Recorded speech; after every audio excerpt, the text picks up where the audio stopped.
Lakini watu hawa ni watu walioibiwa na kutekwa. Wote wamenaswa katika mashimo, wamefichwa katika magereza, wala hapana aokoaye. Wamekuwa mawindo, wala hapana aokoaye. Wamekuwa mawindo, wala hapana aokoaye. Wamekuwa mateka, wala hapana asemaye rudisha. Bwana Yesu, nakushukuru kwa neema yako na baraka zako. Naomba Baba, wakati mtu huyu anapoenda kusikiliza ujumbe huu, mtu wako wa kike na wa kiume, Mungu ninaomba kamfungue kupitia ujumbe huu katika jina la Yesu Kristo. Nakemea kila mipango na mitego ya adui shetani, kila kizuizi cha shetani kinachopinga ujumbe huu ninakifyeka na kukiharibu, ninakipasua kwa neno la Mungu katika jina la Yesu. Mungu, ninaomba kusudi lako na lifike kwa mtu huyu. Asante, amen. Basi tutajifunza somo ambalo linaitwa hizi ni tanzi na mitego. Tukiwa katika sehemu ya kwanza kabisa, tunajifunza kwenye kitabu cha Isaya 42 mstari wa 22, habari ya tanzi na mitego. Tanzi ni nini? Watu wengi mnajua tanzi kwamba ni kile kitu ambacho mtu anakichukua kwa ajili ya kujinyongea.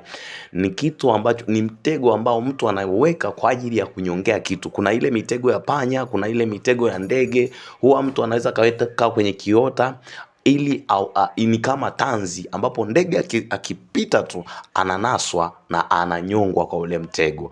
Anaweza kaweka kitu chochote kama chambo ili mtu avutwe, ili yule ndege avutwe, au hata wanyama huwa wanavutwa kwa hizi tanzi. Unaweza ukamtegea hiyo tanzi, mtu huyo mnyama anaingia kwenye mtego na anajinyonga mwenyewe bila kunyongwa na mtu. Yaani tanzi inategeshwa ni mtego. Tanzi ni miongoni mwa mitego, inategeshwa ili tu mtu ajinyonge mwenyewe bila kunyongwa na mtu. Mtu anajinyonga mwenyewe. Na si kwamba alikuwa anajua, alikuwa yeye nia yake anajua kwamba anapita mahali ambapo ni salama tu, lakini baadaye matokeo yake anakuta anajinyonga mwenyewe. Nini ninachotaka kukufundisha katika siku ya leo kwa habari ya tanzi na mitego? Wapendwa, watu wa kike na wa kiume tumejikuta tumeingia katika matendo ambayo sisi wenyewe hatukupenda kuingia, lakini tumejikuta tumeingia tukajiwekea tanzi na mitego. Wakati mwingine wazazi wetu, baba zetu, babu zetu walijiingiza kwenye vitu mbalimbali ambavyo hivyo kwa sasa vimekuwa ni tanzi na mitego katika maisha yetu.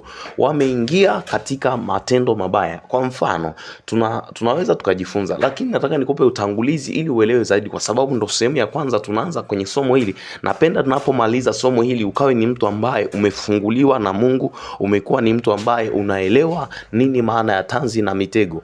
Wapendwa, tanzi na mitego ni mbaya, na tunasema hivi, tanzi huwa inawekwa mbele, haiwekwi nyuma. Manake tanzi haiwekwi mbele ya kitoweo. Tanzi haiwekwi nyuma ya kitoweo, inawekwa mbele ya kitoweo.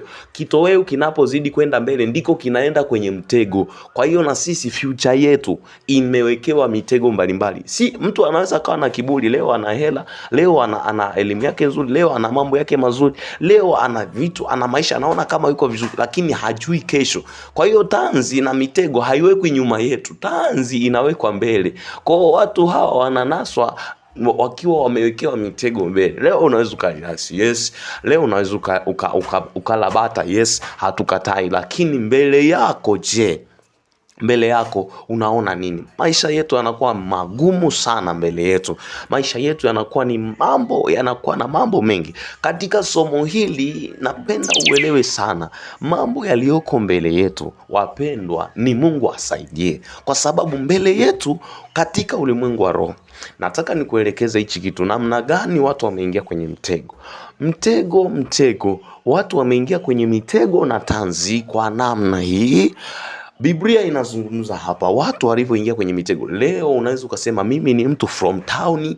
Mimi sizungumzii watu ambao wametoka kwenye makabila tu, nazungumzia mtu yeyote, kwa sababu kila mtu ana asili yake. Kila mtu damu yake ina asili yake. Kila mtu amezaliwa kibinadamu. Kila mtu amezaliwa duniani.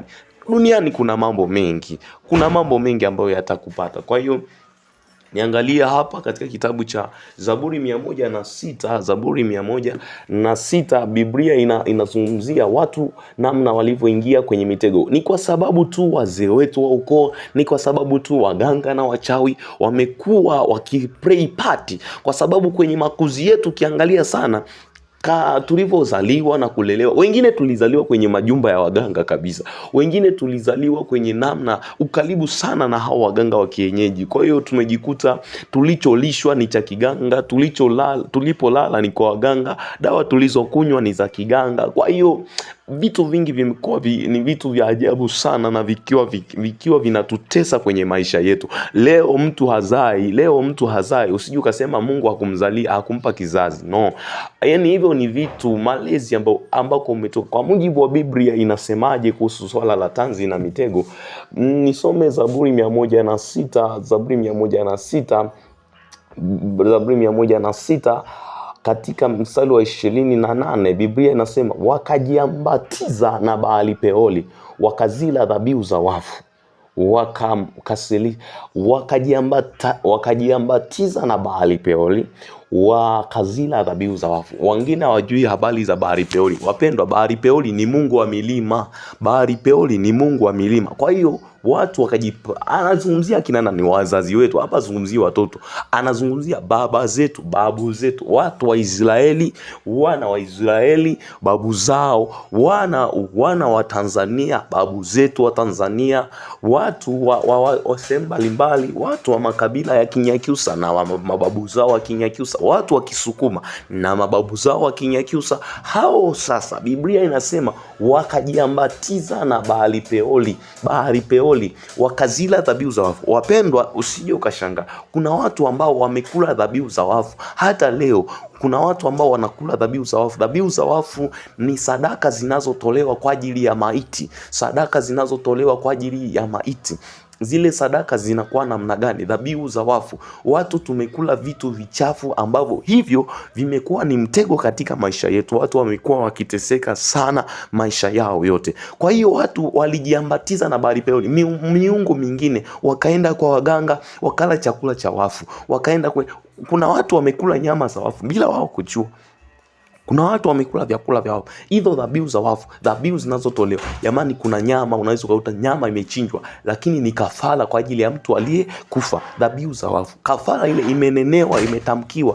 Kwa hiyo unakuta watu kwa sababu ya hizo kafara wameingia kwenye mitego. Wengine wanaugua magonjwa ambayo mpaka leo wanaita magonjwa ya kurithi. Wanaugua vitu mbalimbali, vitu vya ajabu sana vinawatesa maisha yao. Mwingine ana hazai, hata sasa hazai. Ni kwa sababu hiyo. Wengine wanakufa kabla ya wakati wao. Wanakufa kwa sababu gani? Kwa nini wanakufa? Kwa sababu wamekwisha wekewa, wametamkiwa na zile dhabihu walizokula. Vyakula vya hovyo walivyokula vinazidi kuwatesa maisha yao. Leo mtu anaweza kaishi kwa starehe, mara mnasikia kesho kafa. Amefia nini? Ugonjwa gani? Wanasema alikuwa anatapika tu damu. Alivyokuwa anatapika damu, akalia tumbo, akalia kichwa, basi akafa. Kwa hiyo vifo vya ajabu vimekuwa vikitokea kwa sababu watu wameingia kwenye tanzi na mitego. Na kuambia katika siku ya leo, mpendwa, hata kama ukijifanya wewe ni msomi, ukijifanya wewe ni mtu unaelewa sana, ni educated person, wewe ni mtu ambaye uko very skillful, lakini nataka nikwambie, unatakiwa uelewe kwamba kuna mitego mbele yako, ambayo hiyo mitego inatakiwa uipinge. Watu wameingia kwenye mitego hata leo. Yani usione ufanikiwi kwa sababu watu wengi mnaenda, mafanikio ni kama wazazi. Hausomi, wazazi wako hawajasoma, wababu zako hawajasoma, na hawataki usome. Sasa cha msingi natakiwa uingie.